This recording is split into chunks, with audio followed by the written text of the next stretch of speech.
And I think that. But then the flip side of it, though, as we've seen this year, we had the biggest racial, what was the marches and all that stuff like that. So much has happened this year. 2020 is throw the whole 2020 away. Yeah, I'm No. still trying to Yeah, like grasp the significance of this year. yeah, like seeing the news and sitting in my living room watching TV, like, wow, this is really happening 20 minutes from me right now.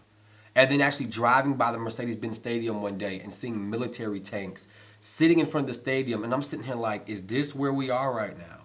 Seeing the buildings that I once went to, the CNN Center, everybody's taking a tour of the CNN Center and other places. Now you've seen the windows smashed and the CNN sign crash. One of my close friends work there, so I've been seeing all the stuff. And I'm just like, this is nuts. But it's like, it's an interesting time. Yeah. It's so layered and it's An exposure. I mean, I think things like you said, the layers are kind of being peeled back. Yes. You know, and we're starting to see. I mean, we all kind of sensed the layers. We know what's in the layers, but it's almost like they've been peeled back this year. Yeah. I mean, and so you're seeing it surface, and you can't help but have to deal with it. Absolutely. It's like before, you're like, it'll work out soon, but now it's being in your face. And you're like, okay, we got to deal with this, and so that's what's kind of going on right now. Yeah. So we got to deal with all these challenges that we're facing. You know, from the COVID stuff to the protests. I mean, the list goes on. Politics. Yeah, right. It's definitely exposure. Yeah. And just to share this part and tell me when to hush, I can start rambling.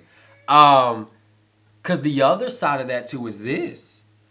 I personally have been racially profiled, and to be honest, it's been from some of my own people and other races because I'm biracial.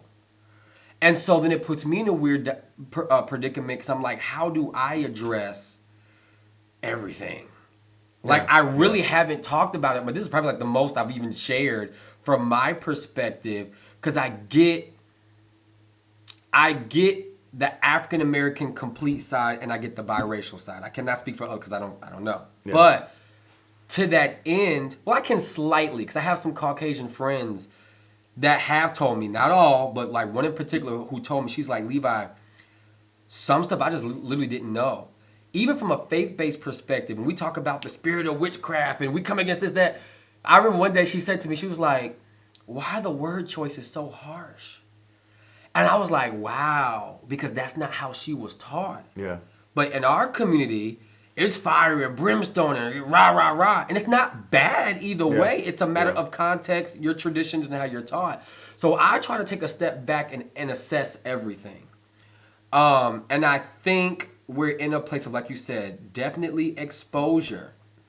But I also think everyone needs to take responsibility for their portion and find the medium. I'm not trying to make anybody understand where I come from. Or let me not say it like that. It's so hard to say because it's so, and then it's weird because the position I'm in, being biracial, and a lot of things I do, I address a multicultural audience. Yeah. So that's real. Yeah. So I remember even with one of the last churches I was at, it was a predominantly African American church. So a lot of the lingo was just there. But I also realized, and this is just speaking in general, I believe the next leaders that God is raising up are those who are called to humanity, whether you're faith-based or not. And so my piece in this would be that I feel like we all need to learn how to address humanity. Yeah. And take the frustration and make it your mentor. Take the disappointment and make it your tutor. Yeah. And learn what not to do. And do your part. Just do your part and don't be mad at what you can't do. Yeah, I could. Well, let me say this stuff. let me say this, which is interesting for me, because like I said, I come from a multiracial background. Yeah. On both sides. Yeah. So I understand both sides, but I also come from a culturally different background. Yes. So I grew up in the Bahamas. Ah. And so in the Bahamas, they're still a racial thing, but they're also social, economic, even I wouldn't even say racism against black folks, but I would say that their tiers, how Bahamians, for example, how Bahamians would treat other black folk from different countries. You know, say for example, let's say Jamaica or let's say Haiti. Like in the Bahamas, I'm probably gonna get in trouble for this, but y'all know it's true. Hey, exposure. My fellow Bahamians, come on, I need some backing.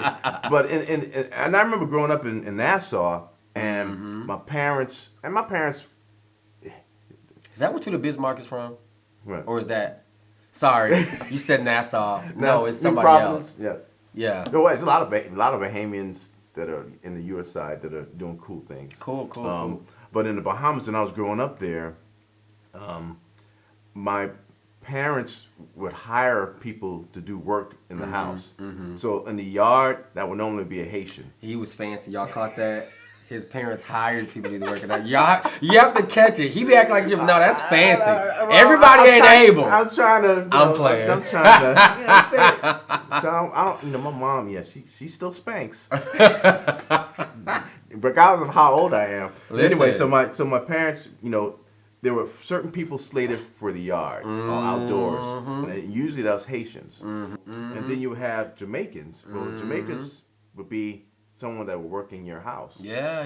As your maid and so forth. Or they'll bring in they'll bring in Latinos to work in your house. But they were not treated like fellow. And I'm not saying this is across the board for everybody. But I'm just saying I saw this as a child. Yeah. And that was kind of instilled in my mind thinking that's how you treat. Right. So when it comes to racism, I see it the same way. And there's a lot of it has to do with how you were brought up, what was taught, and what you've taken in based on what your parents did. Yeah. Now, dealing with the African American males, the other thing, and when I was growing up in the Bahamas, as a young man, we didn't have that issue in terms of self-esteem challenges. I saw that more so when I came to the States. For example, I grew up, studying hard. We were, all of us, all of the guys I went to school with, we were all. we had people that didn't care about school, but the majority of my friends were like, get good grades, do well in school, and so forth. And when I came in the state, I came in the States with that same mindset. But I was picked on because of I wanted to get good grades, and I was not an athlete, so I put my energy into music and into academics. That's like me, writing. But everybody picked on me. For example, man, they used to call me Smart Top, Mr. Edumacation. Come on, Edumacation. But the funny thing about that was pressure back in the 70s. Right. And then my kids were straight A kids, straight A. My two boys were straight A students up until I got to middle school. When I got to middle school, something shifted. Yep, same thing happened to me. And I was like, what happened to the grades? Just went from A's to D's. They're probably gonna kill me for saying all this. Exposure. Exposure. So their grades just, and I was like, what's going on? And the mindset was the peer pressure from their fellow friends that felt as though if you're trying to do well in school, you're being white. And you need to navigate to being an athlete, because that's what black men need to be, or into rap. And so those are the things that they went after. And I was like, well, what about the other kids that ain't good at that? And we all are not good at that. Not everybody can rap. Not everybody's a good athlete. Where do those guys go? Yeah. And those are the ones that get picked on and kind of fall on the wayside and they get in trouble. That goes like we're saying, the environment. Because what you said that triggered my thought. I was an avid reader growing up. I loved books because it was like a journey and I could like go there with my imagination. But same thing, middle school and moving here was like, okay, wait, who am I? Am I supposed to do this? Am I not supposed to do this? Like you said, the environment fosters for one thing. So then now while you're still trying to figure out who you are, your life's purpose, you're then like, well, am I supposed to do like the cool kids do? Yeah. Like you said, I was called all that. Oh, you're too white. Oh, you're too this. The way you dress. Because I spoke proper. But now I can laugh at it because I love it because it works for me now. Yeah. But back then when you're trying to figure out who you are and all that, like I said, it's the peer pressure. Yeah. But dialing back to what you said, I love what you said about being in the Bahamas and all of that and how we view and categorize people. I'm glad we're having this conversation. And I'm sure we probably might get some flack from some people from it, but it's fine because the reality is we do it to ourselves. Yeah. And how do you expect other people to treat you a certain way when you carry yourself a certain way? Now, I'm not saying that's a blanket statement across the board. I'm just saying, at what point will you carry yourself a certain way? Like the saying goes, the phrasing goes, Don't wait till you get there. Shout now. That's not what I was trying to say, but become what you want to be before you get there. Study what you want to be. Do the work. Dress the part. Figure out the vernacular. I can't speak Christianese in a business meeting. You know what I'm saying? I can't, just like I even told you, with having to address a multicultural audience, I cannot take black talk. And it's not going to make sense. In fact, I received a message recently from somebody during this whole political thing. And they said, I am so glad to be able to see a pastor talk about unity in one of the most crazy, chaotic, diverse times ever. Mm-hmm. And I just chose to promote unity.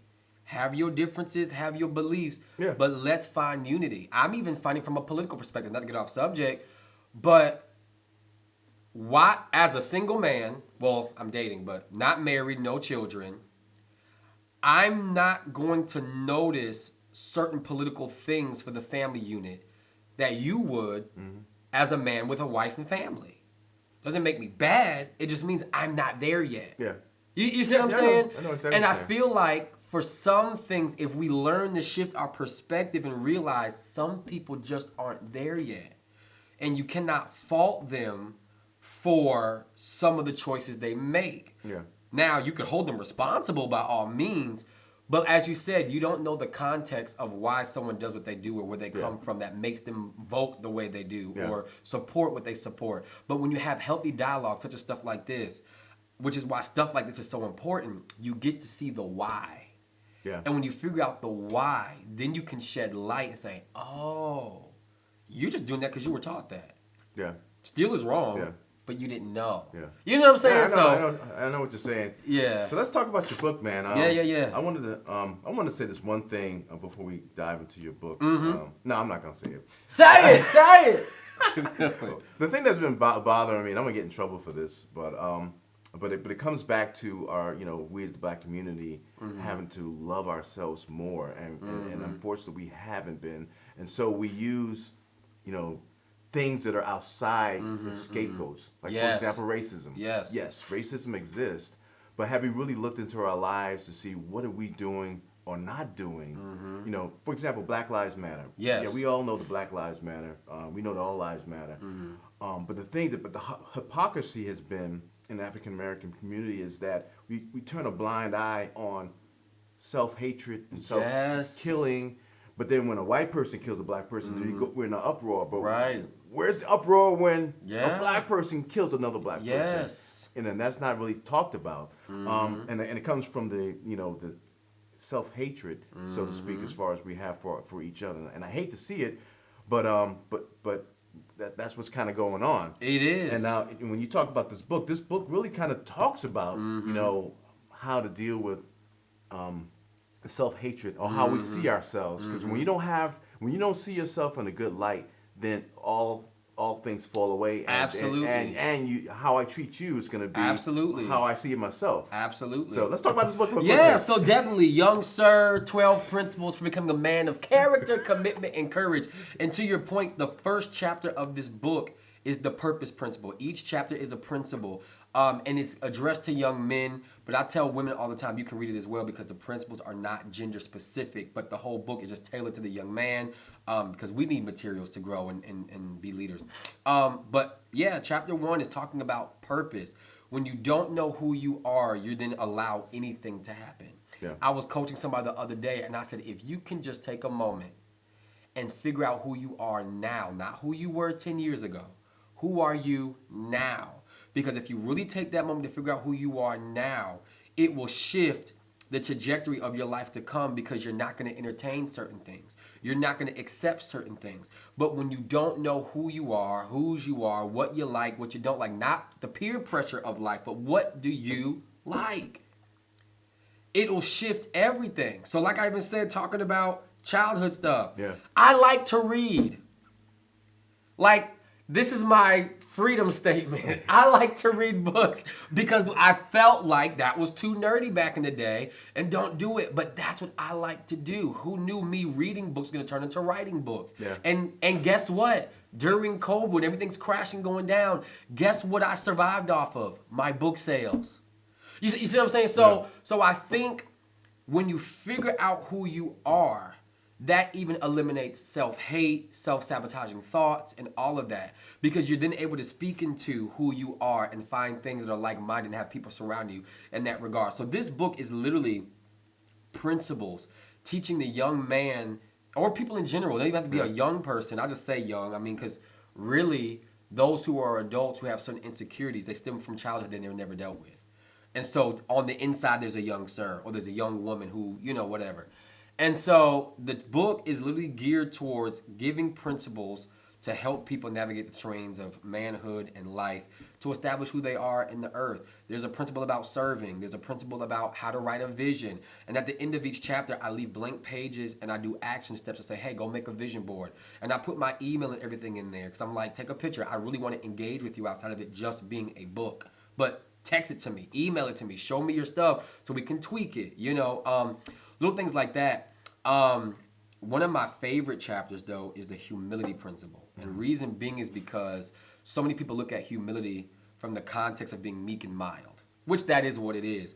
But I kind of turned it a bit, and I suggested that humility is like a garment of camouflage, concealing your greatness until its appointed time. Because everybody's not worthy of what you have. Everybody's not worthy of your pearls, if you will, casting your pearls for swag. Everybody's not worthy of what you have. And so as a leader, you have to learn how to wear a garment of humility and conceal what you have until you get with the right people, places, and things. So that way you can be at your best because you'll get burnt out. Yeah. Trying. But your zeal is there, your fervor is there, your excitement's there, but you're with the wrong people. Yeah. And it'll make you feel like you're dropping the ball. No, you're not with people who will dribble the ball with you. Yeah. I digress.